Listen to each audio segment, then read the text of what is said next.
ছাত্র শিবিরের ব্যাপার যেটা সে একদম খুঁজেই সবচেয়ে যোগ্যদেরকে তাদের প্যানেলে অন্তর্ভুক্ত করেছে। এই ধরনের ফ্রেমিং যারা করে তাদের রাজনৈতিক উদ্দেশ্য থাকে, নানা ধরনের অন্যকে ছোট করতে চাওয়ার প্রচেষ্টা থাকে। শত্রুই বেশি এখন, যেহেতু আওয়ামী লীগ সেই তখন থেকে আমার পেছনে লেগে আছে।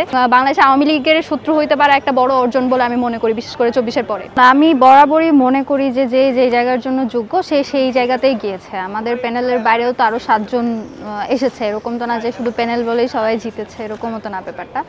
তো ছাত্র শিবিরের ব্যাপার যেটা সে একদম খুঁজেই সবচেয়ে যোগ্যদেরকে তাদের প্যানেলে অন্তর্ভুক্ত করেছে এবং আমি আমার নিজেকে যে পদের জন্য যোগ্য করেছি এবং আপনারা দেখতে পেয়েছেন সেই পদে আসলে আমার চেয়ে বেশি যোগ্য, আসলে সে মানে যোগ্যতার খাতিরে এভাবে না বলি, ওটা হচ্ছে আমার চেয়ে বেশি আসলে ডেডিকেটেড ওরকম আমি নিজেই কাউকে দেখতে পাইনি।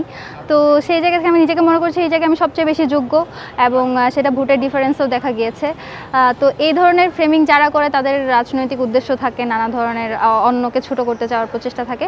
তো আমি বেসিক্যালি যেটা চেয়েছি যে কোনো একটা প্যানেলের মাধ্যমে যেতে, সেটা যদি ছাত্রদলও হতো আমার কোনো অসুবিধা ছিল না, সেটাও আমি বারবার বলেছি।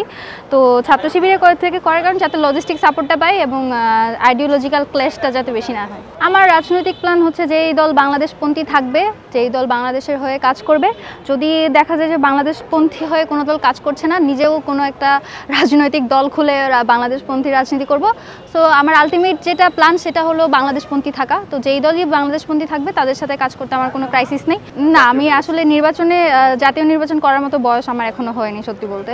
তো আরও বেশ কিছুদিন সময় লাগবে এবং ততদিনে আমি মনে করি যে আমি রাজনীতির জন্য আরও পরিপক্ক হব।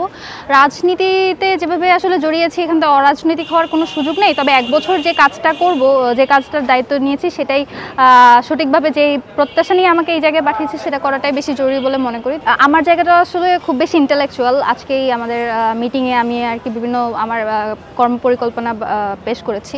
তো এর মধ্যে বেশ কিছু জায়গায় মিটিং এবং বেশ কিছু জায়গায় অ্যাপ্রোচ করেছি, বিশেষ করে নারী রিলেটেড ইস্যুগুলোতে। তারপরে হচ্ছে সামনে আমাদের যেই জাতীয় দিবসগুলো আসবে, রাজনৈতিক সংশ্লিষ্টতাকে সরিয়ে রেখেই একেবারে বায়াসলেস একটা বিভিন্ন প্রোগ্রাম করার ইচ্ছা আছে। যে আমাদের যে ইতিহাস, অনেক ভুয়া মুক্তিযোদ্ধা দিয়ে যে আমাদের মুক্তিযোদ্ধাদের তালিকাটা বারবার আর কি ইন্টারপ্রিটেড হয়েছে, সেটা নিয়েও কাজ করার ইচ্ছা আছে। সেসবই বলছিলাম আজকে মিটিংয়ে এবং সামনে দেখতে পাবেন। যেহেতু আমি একটা প্যানেলের আন্ডারে নির্বাচন করেছি এবং হচ্ছে আমার সাথে যাদের মানে একটু রাজনৈতিক ক্লেশ আছে, তারা আমাকে ওই ক্লেশের বাইরে এখনও ডাকসু রিপ্রেজেন্টেটিভ হিসেবে দেখতে পারছে না। তো আইডিওলজিক্যালি তো আমি তাদের সাথে অ্যালাইন করি না। এটার কারণে নানাভাবে আমাকে বিভিন্ন পোর্ট্রে করা হয়। যেমন আমি ন্যায্য অধিকারের কথা বললেও ন্যায্য অধিকার তাদের ভালো লাগে না। তাদের মানে যতই আমি সেটার হিসেবে যতই আমি যুক্তি উপস্থাপন করি, তাদের সেই যুক্তি গ্রহণযোগ্য মনে হয় না।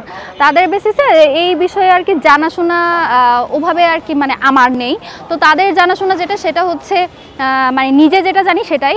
ওই যে সেদিন বললাম আনু মোহাম্মদ এক দফার ঘোষক না হলে সেই পড়াশোনাকে আর পড়াশোনা মনে হয় না। তো অন্যের পড়াশোনাকে নেগলেক্ট করার চেষ্টা বা আন্ডারমাইন করে নিজেকে বড় করে জাহির করার চেষ্টা, তো এইসব চলবে। এই জায়গা থেকে চ্যালেঞ্জটা একটু বেশি আমার জন্য, কারণ আমি যে জায়গাটাতে আসলে পদ যেটা এসেছি সেটা তো চ্যালেঞ্জিং শুধুমাত্র এই কারণেই নয় যে এটা একটা ইম্পর্ট্যান্ট পদ, বরং এই পদটাকে কেন্দ্র করেই এত বছর ধরে আসলে রাজনীতি হয়েছে। বাংলাদেশের রাজনীতিটাকে, এই মুক্তিযুদ্ধ, গণতান্ত্রিক আন্দোলন, বাংলাদেশের রাজনীতিটাকে এই ফ্রেমিং বা এই জিনিসটাকে কুক্ষিগত করে রাজনীতি করা হয়েছে। তো একেবারে মেইন জায়গাটা যেহেতু আমি অ্যাড্রেস করে ফেলেছি, আমার মানে শত্রুই বলি, শত্রুই বেশি এখন, যেহেতু আওয়ামী লীগ সেই তখন থেকে আমার পেছনে লেগে আছে। যেহেতু তাদের একমাত্র দাবিদার আওয়ামী লীগ মানে যে মুক্তিযুদ্ধকে কুক্ষিগত করেছে, সেই জায়গায় আমি জিতে গেলাম। তো সব কিছু মিলেই ভালো, বিষয়টা ভালো যে আমি এই জায়গাগুলো অ্যাড্রেস করতে পেরেছি বলেই তো তাদের শত্রু হতে পেরেছি এবং বাংলাদেশে আওয়ামী লীগের শত্রু হইতে পারা একটা বড় অর্জন বলে আমি মনে করি, বিশেষ করে 24-এর পরে।